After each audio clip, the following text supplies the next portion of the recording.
Good morning. Hand today is going to be Queen 7 offsuit. We have, I'm going to say maybe an interesting hand because under the gun raises up to 6, which is unusually large. I fold, mid position calls, and then big blind calls. So this raise here, unusually large. You normally don't see it that large. If you see a 6 big blind bet, it's normally because this is a 3 bet. So just to open up to 6, you don't see it. And normally when we look at it, you kind of have to think, why bet that large? And it kind of goes, I think it matches what we see in some of the live games, which is like an unusually large raise first in is usually a hand that is decent, but the player doesn't know how to play it, so they'd rather just win all the blinds. And hands that kind of fit into that are these pocket pairs, these high pocket pairs. And I'm talking about maybe like 9s, 10s, jacks. Could be queens, it could be kings, and then sometimes it's aces, especially if aces has been cracked a few times, and they're irritated by it. So going up to 6, I think it's something like this. I did 9, 10 jacks. I think those are the standards. Really, just like 10s and jacks are the standard for like a larger raise like that. I did 75% queens and kings to kind of think that maybe he has lost some of these high pocket pairs, and now he's like, you know what, I'm going to make people pay. And then 50% aces is what I included. So we'll see. I went with that range. List players 39-0. Definitely passive, definitely loose. He's going to be playing some hands. This guy, I think I struggle a little bit more. Struggle a bit more with this range because I kind of started putting together a list and really just excluding some hands because you're calling a larger raise, and I'm not even at 10%. And then when we look at his stats here, you're seeing a VPIP of about 18, 2 out of 11, and then that is 2 out of 7 calling 2 bets. Doesn't 3 bet, so his 3 bet stat 0 out of 19 right now. So I think he's playing a wider range. He has to be playing a wider range here. So I kind of think maybe, and this is where I started to add the ace 10, ace jack, and it's like, okay, yeah, I'm still not up to 10%. I do something like that with like 10 jack, 10 9. It gets us close. That's 16%. That could be closer. I think if we add queens in there, because he doesn't look like he 3 bets. I think we add ace king in there. That gets us to 17. And then, yeah, I think I'm just going to have to scale it. I think maybe 2/3 kings and aces. I'd still expect people to 3 bet those, but you never know. So let's add those here. So we're looking at, that's 19.5%. Might not be wide enough yet, but I think we'll just go with it. And then we've got our big blind, 33-17. He does have a 3 bet range. I think at this point he's probably getting, he thinks he's getting decent odds to call. 3 out of 5 is what he's played out of the blind, or big blind. So I exclude. I think queens plus ace king, that's going to be 3 bet. I'm going to give him suited aces. I'm going to give him suited broadways, or basically all broadways. This is 24%, and that's probably good. At least a good starting point. So we see a flop, a king 10-6. So pocket 10s connects with this guy. So same thing with pocket kings. Jacks and queens are going to be pissed. In a cash game, you'll see him irritated. They'll be one of those kids that times where they'll bet smaller. So it's 18.5. They bet 6 big blinds, and then they're going to probably lead out something like, out of 16 big blinds, they might lead out like 4 or 5 big blinds, and then you raise them, and they disgustedly, throw their hands away. That's just typical. I mean, you see it. you'll know those people when you see it. So player bets, bets large, um, and I guess we could have gone back pre-flop and said he starts with 30 and he bets 6. I still don't think that changes anything. Uh, I don't think that his stack size changes what he would raise pre-flop. So when he bets this 24.1, that's kind of, it's questionable.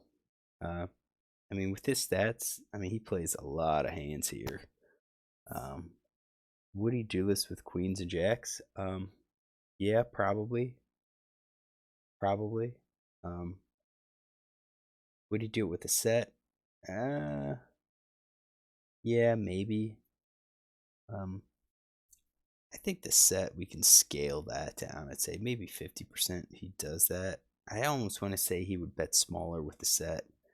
Um, but like the overpair and pocket pair below the top card, like queens and jacks, I think he would do that. Um, nines, I think we're gonna probably exclude those, but I just have a feeling that this guy, I think we've done a couple of his hands before that he's gonna surprise us. It's like he called 10 nines, and then out of position he leads with the top pair. I remember that hand, that straight hand. 9-7, flop 2 pair, and even then he flops 2 pair and he doesn't really bet super large. So that's kind of why I'm taking set. Maybe instead of 50%, maybe we drop back down drop that down to, let's say, a third. All right, we'll go with that. And then we get a caller, and we only get one caller. We'll give him a set. He can call with that. I think overpair can call. Top pair can call.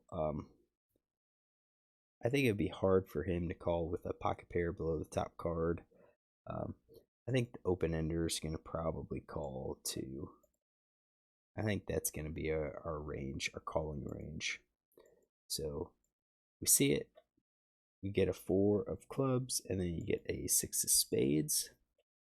Right, no betting because players all in, and we see a flop of 5s, and he shows a king 4. So we did not have hands in the range at all. So let's get some of these. So RFI 6 big blinds under the gun.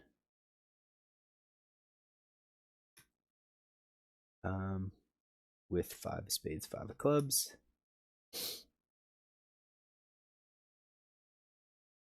So he's mid position 3-way, and then not quite 150%. That's a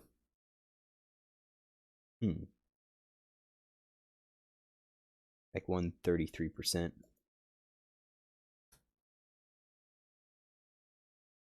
We'll say 133% all in, and then no bets. King of diamonds, 10 of spades, 6 of clubs. Then it doesn't really matter what we show here.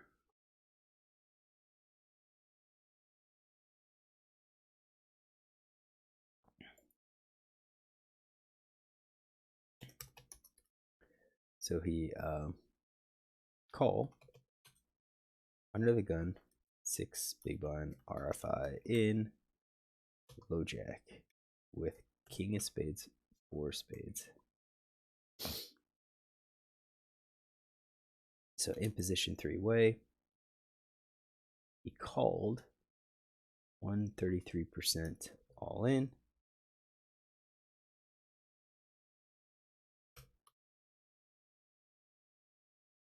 All right. So it didn't have any of these. I considered it. If you remember, we'll start with this calling guy.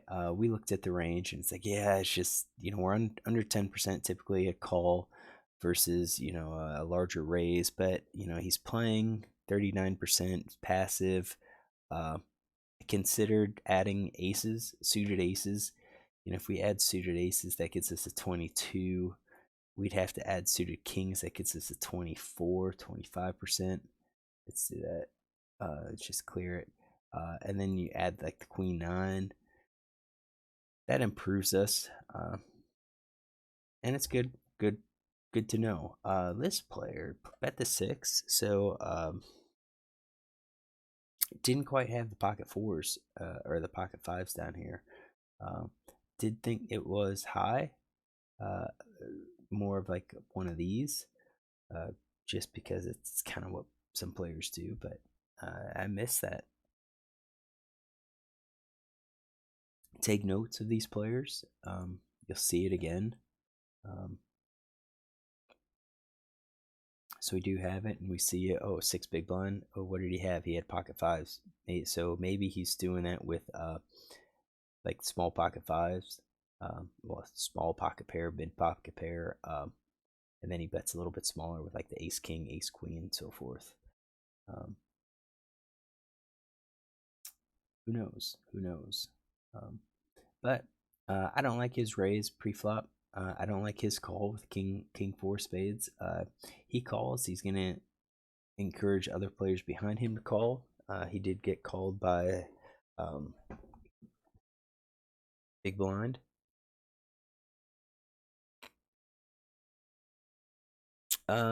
Calling on the flop, I don't mind, because now he has top pair. He's got a backdoor spade draw, and with a king, since you have a king, you make it harder for this villain to have a king. So now you're kind of putting your read back on this spot, which is like, okay, well, what's he gonna do that bet with? I just think Trips would be betting smaller. I don't think he'd bet all in at this case and just try to blow people out. I think he would bet smaller and encourage a call.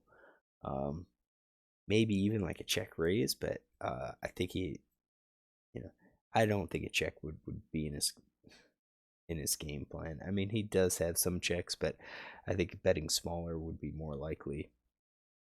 So like 18, he could bet 6, 6 to 8, 8 big blinds. I think that would be what we would look at if he had trips.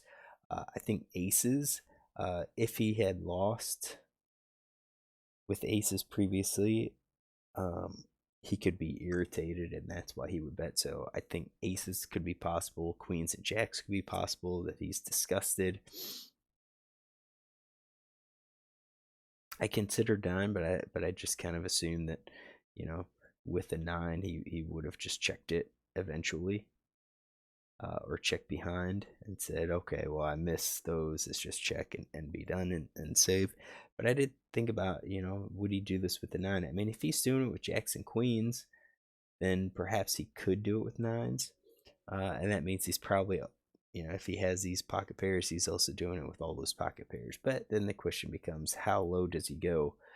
Does he have, if he has 5s, does he have 4s? Does he have 3s? Does he have 2s? So, well, we missed the hand. Is it interesting? Yeah, it is kind of interesting to talk about, how the players play, the bet sizing, the calls. I didn't get the hands. I didn't get their actual range. But, this is why we do it, just kind of build a better profile of the players and see how they're playing. And I would bet that when we see other players with similar stats, then they're probably playing similarly. So with a 39% VPIP, with high, yeah, maybe we will have to start including like the suited aces and the suited kings in their calls. We can't be tight with their calls because, here, this loose call versus my tighter call, they're playing differently than if it was called by this guy. And we need to just remember that. So hopefully you enjoy this hand. If you do, you can look tomorrow for another.